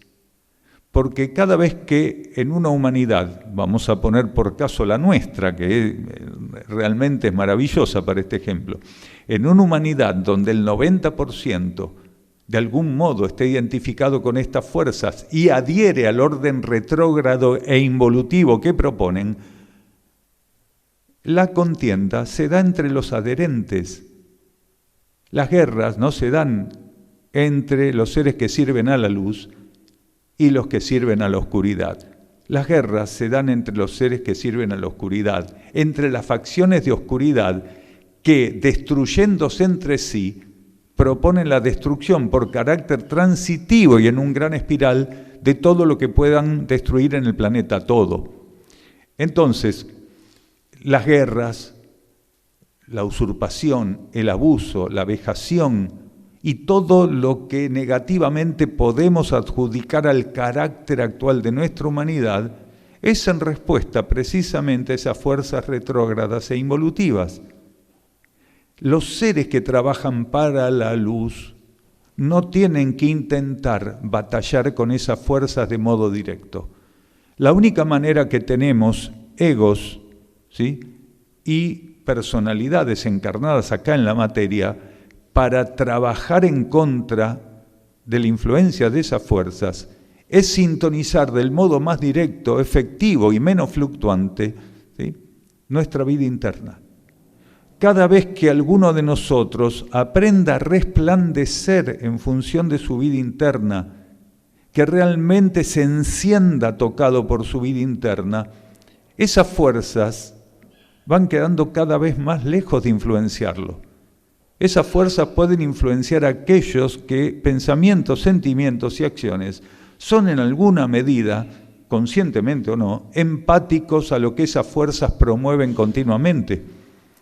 Y podríamos decir que si hay algo en este planeta que hace su trabajo perfectamente, y esto lo dijimos muchísimas veces, y en la medida que seamos estimulados lo vamos a seguir repitiendo, si hay algo que hace muy bien su trabajo de modo perfecto, son esas fuerzas, porque esas fuerzas no fluctúan, nosotros fluctuamos. Un día creemos que estamos tocados por la Virgen, por Cristo, por San Juan y no sé por quién más. Otro día somos unas hienas que estamos destruyendo con nuestras actitudes la vida planetaria. Al otro día leímos un libro y nos inspiramos. No, quiere decir que tal vez yo soy de Sirius. Después de haber leído el libro estamos 3 días más o menos bien y al 5.º día volvemos a ser un diablito. Quiere decir, esas fuerzas que son tan persistentes son las que hacen que fluctuemos. Ellas hacen su trabajo perfectamente. Si aunque sea le sacáramos el provecho correspondiente, que es tomar el ejemplo de ser fieles. Jesús decía que él prefería a un adorador de Satán, a un tibio. Es interesante eso, y lo dijo hace más de 2000 años. Él prefería a un adorador de Satán a un tibio. Aquellos que un día hacen algo que parece bueno, el otro día algo malo, son los tibios de los cuales hablaba Jesús, que decía que los escupía de su boca. Él decía, sí, a los tibios los escupo de mi boca. Estas fuerzas son perfectas. ¿Por qué Jesús hablaba, ¿sí?, de preferir, en vez de alguien que un día estaba del lado de la luz, el otro día de la oscuridad, preferir a alguien que firmemente servía a Satán? Porque la energía de la fidelidad es muy útil y por algún lado, y en algún momento hay que empezar a ensayarla. Los tibios no tienen fidelidad. Y el día que están con el polo contrario, se sienten una cosa y cuando les cambia el polo se sienten otra. Los adoradores de Satán son fieles a Satán siempre. Y todos los días y en cada momento buscan hacer el mal. En ese sentido, es muy sabia, ¿sí?, la explicación que dio así sintéticamente como ejemplo Jesús. Entonces, si nosotros queremos realmente trabajar en sentido contrario a lo que estas fuerzas involutivas, retrógradas proponen a nuestro ser, a nuestra conciencia, tenemos que priorizar la búsqueda interna y aprender fielmente a colocar como principal prioridad esa búsqueda interna y aprender a donarnos todos los días, renovar la donación, renovar los votos, entregarnos profundamente, íntimamente, en silencio a esa fuente interior, donde esas fuerzas no tienen ningún tipo de actividad, no pueden acceder. Esas fuerzas en un campo kármico pueden actuar en el nivel etérico-físico, quiere decir concreto, pueden actuar en el nivel astral emocional y en el nivel del mental inferior, ni siquiera en el mental superior. Quiere decir, del mental inferior hasta el nivel etérico-físico, pasando por el astral emocional, es el campo de actuación de esas fuerzas. Si nosotros logramos colocar nuestra conciencia tridimensional, psicofísica, en sintonía con nuestro cosmos interno, gradualmente vamos inhabilitando el acceso de esas fuerzas como influencia, y lo más interesante, porque esto es lo más interesante, si hubiera una masa crítica que lograra esa sintonía interior, a estas fuerzas las empezamos a matar de hambre, porque ellas se alimentan de pensamientos, sentimientos y acciones negativos. Por eso tienen tanto poder, porque nuestros pensamientos inadecuados, nuestros sentimientos y acciones inadecuadas son su principal alimento. Cuando estas fuerzas psíquicas fueron puestas en un contexto determinado, no tenían la influencia, el alcance, el poder que hoy tienen. Alcanzaron este alcance, este poder, esta influencia en función de que nuestra conciencia psíquica, enferma de materialismo, las alimentó continuamente con pensamientos y sentimientos retrógrados y egoístas, quiere decir, sentimientos y pensamientos empáticos con la actividad propuesta por estas fuerzas. Cada vez que alguno de nosotros no puede elevar su pensamiento, sus sentimientos y a partir de eso ejecutar acciones superiores, está alimentando silenciosamente esas fuerzas. Y esas fuerzas, a medida que son alimentadas, que reciben de nosotros un precioso alimento para ellas, lo que hacen es tener como retorno de ese alimento un poderío mayor, por lo cual a nuestra humanidad se le está haciendo cada vez más difícil rechazar la influencia negativa, quiere decir la influencia que las fuerzas del mal, como algunos le dicen, tienen sobre la humanidad misma. Recién dijimos que no existe en un universo kármico una situación que no contenga en alguna medida estas fuerzas. Lo que ocurre es que hay situaciones kármicas que podemos considerar con flexibilidad de gravedad y otras más suaves o que parecen ser intrascendentes.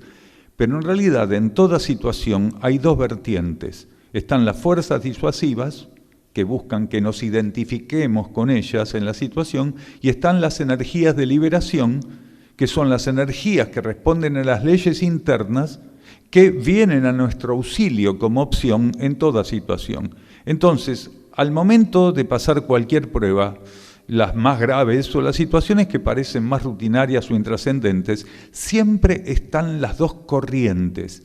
Están las energías internas, que representan la liberación ofrecida para pasar la prueba del modo más elevado, y están las fuerzas que representan precisamente el patrón denso de la materialidad donde las fuerzas retrógradas gobiernan. Entonces, si nosotros, ante cualquier situación, estamos atentos para entender que siempre está la vida única tras de cada situación, hay esencia, hay luz para liberar, en toda situación hay un aspecto de la ley espiritual para ensayar, para aplicar. Si rompemos con esta enfermiza categorización, que hay cierto tipo de situaciones que son de un modo y otras de la manera contraria, toda situación es una prueba. Y a veces no sabemos lo trascendental que es darle un tratamiento elevado a una situación que parece, pequeña, sin importancia, intrascendente, cotidiana. No sabemos cuándo la vida está ofreciendo una llave poderosa para ser aplicada en una situación que nos pone a prueba porque parece intrascendente, mínima, ¿sí?, sin importancia cotidiana. Y creemos que hay situaciones, porque creemos haber aprendido a diferenciarlas, que realmente son muy importantes. El secreto es darle un tratamiento elevado y comprometido a toda situación, para que toda situación sea meritoria en la asistencia de nuestra conciencia, para que se pueda cumplir la ley espiritual en ella y que la luz que está ahí pueda ser liberada, que la esencia de la situación se libere. Entonces, ahí resolvemos todo. Porque a veces creemos que la ola es pequeña y una ola pequeña también te puede ahogar. Y a veces creemos que una ola es enorme y por una ilusión respecto a lo que una ola enorme puede hacer, también podemos quedar en una situación desventajosa. Nosotros tenemos que entender que toda situación forma parte de una organización evolutiva y kármica importantísima en todas sus partes. Es como un rompecabezas. La pieza más chiquita no es menos importante que la más grande del rompecabezas. El problema es colocar cada pieza en su lugar. Nosotros estamos kármicamente puestos en un puzzle, en un rompecabezas, continuamente. Tenemos que aprender a tener responsabilidad para mover y colocar las piezas donde tienen que ir. Y si por algún motivo, en todo ese desmanejo de piezas amontonadas, transitoriamente no encontramos la que va en el lugar que creemos que tiene que ser completado, tenemos que aprender a quietarnos, ¿sí?, a silenciarnos, para que, tornándonos receptivos, la energía, la propia vida interna, nos pueda conducir a ver dónde está esa pieza y de qué modo colocarla. Aquí nos preguntan qué es la bondad. Es interesante, porque estamos hablando del bien y del mal, y ahora vamos a dar tratamiento a esto de qué es la bondad. La bondad es la consecuencia, condición o cualidad en la conciencia de un individuo de buscar continuamente, espontáneamente hacer el bien. Eso es bondad. Después podemos culturalmente, religiosamente, psicológicamente, psiquiátricamente buscar anexos de lo que sería la bondad, pero en términos espirituales, filosóficos espirituales, esa condición o cualidad característica que el ser irradia, emana y aplica por buscar hacer continuamente el bien. Eso es un ser bondadoso. Un ser que no tiene ambigüedades, grandes ambigüedades, y que generalmente, más allá de los pronósticos a veces, logra buscar hacer el bien, aplicar una intención determinada. Ahora, curiosamente, no es ser bondadoso la meta de un ser humano. Es solamente un tránsito dentro de la evolución, pasar por esa condición de ser bondadoso, quiere decir de ser un aplicador de la energía de la bondad, un sostenedor, un custodio de la energía de la bondad, quiere decir un ser, insistimos, que espontáneamente o no, lo que busca siempre es hacer el bien, se compromete con hacer el bien. Ahora, ¿por qué decimos que no es la meta del ser humano? Porque la ley de karma considera las experiencias estrictamente benéficas, hacer el bien, lo positivo estrictamente en la medida que podemos y somos conscientes para poder ejecutarlo. La ley de karma en esta etapa de la evolución planetaria y humana, bajo esta polaridad femenina, lo que hace es que busquemos entender, nos alimenta para entender que es insuficiente ya ser positivos,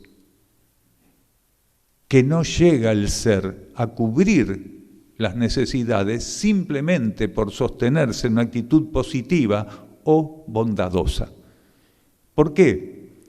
Porque ejecutar continuamente acciones, pensamientos, sentimientos positivos, obviamente es infinitamente más loable que hacerlo de un modo negativo, pero lo que sigue generando en esta etapa es acumulación kármica.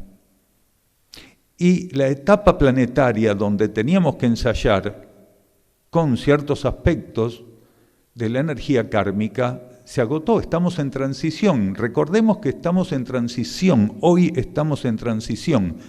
Comenzó el 8 de agosto de 1988, se agotó la polaridad masculina, comenzó la expresión de la polaridad femenina, la ley de karma comenzó su retirada gradual, todavía está activa, pero cohabitando con una ley evolutiva superior que cada vez avanza más silenciosa y ocultamente para tomar la regencia absoluta no solo de la superficie del planeta, sino de todo el planeta, porque hasta ahora el planeta estaba dividido en varias leyes.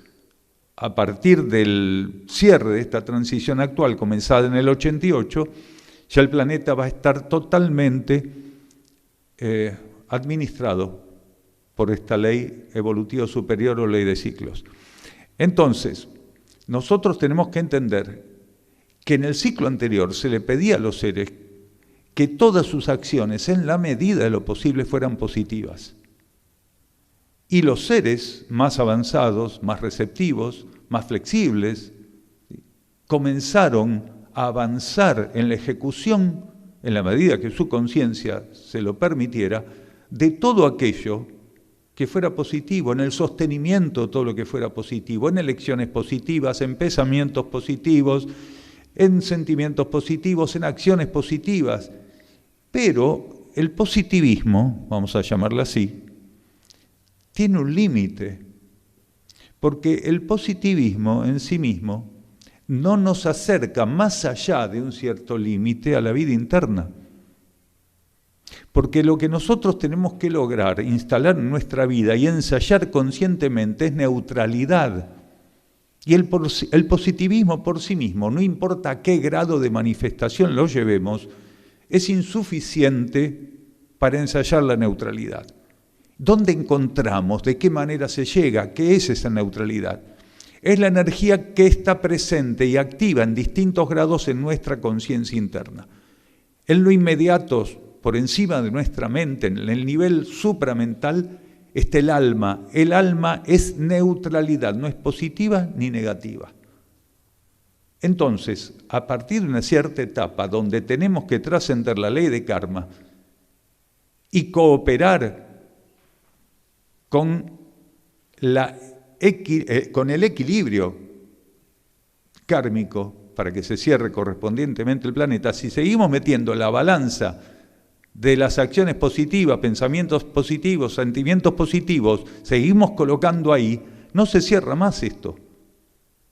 Lo que está pidiendo la ley de karma, la jerarquía planetaria, la situación planetaria en sí, es que cooperemos, aquellos que pudiéramos entenderlo, con ofrecer a través de nuestra conciencia energía neutra. Y uno dice, pero si el ego trabaja bajo la ley de karma con positivo y negativo, sí, pero el ego tiene que llegar a armonía y equilibrio, a sintonía y alineación. Cuando esas energías de alineación y sintonía están expresándose a través del ego, sin saberlo el ego, no está irradiando energía positiva. Está irradiando la energía que caracteriza nuestra alma, que es energía neutra. Los polos los manejamos bajo la ley de karma. La neutralidad es el tercer polo que pertenece a la vida interna. Entonces, nosotros tenemos que ser herramientas prácticas de ofrecer neutralidad, quiere decir, ofrecer la característica principal y distintiva de la energía interna. Por eso, un bondadoso tiene límites. Un bondadoso tiene que dar el paso para ser una herramienta de energía neutra. Y la única manera que un bondadoso puede hacer eso es revirtiendo un grado de búsqueda de positivismo, que a veces incluso es ingenuo, es inmaduro, por la sintonía y la alineación con su propia conciencia interna, que va a empezar a instruirlo, a educarlo, para que él acepte otras energías, que no son estrictamente las energías del polo positivo, sino las energías, las cualidades, las condiciones y el gran alcance del polo neutro. Una acción positiva tiene un alcance mínimo en esta transición. Una acción neutra repercute en todo el planeta como una onda silenciosa. Por eso, aunque haya menos seres que ofrezcan energía neutra y que haya infinidad de seres que ofrezcan energías polares mixtas, las pocas energías neutras tienen muchísimo mayor alcance y efectividad en esta etapa, donde es la vida interna lo que tiene que insertarse en la materialidad. Mientras sigamos insistiendo en hacer el bien desde el punto de vista positivo, alejados todo lo posible de lo negativo, vamos a seguir en una posición insuficiente en relación a la necesidad que tiene el planeta, que es energía cósmica, energía interna bajo polo neutro. Cuando pensamientos, sentimientos y acciones son la expresión de mi alma, mis pensamientos, sentimientos y acciones son la expresión de mi alma, estoy siendo neutro. Lo que estoy liberando es un caudal de energía cósmica, neutra, poderosa, amplia y sobre todo necesaria. Gratitud. Gratitud.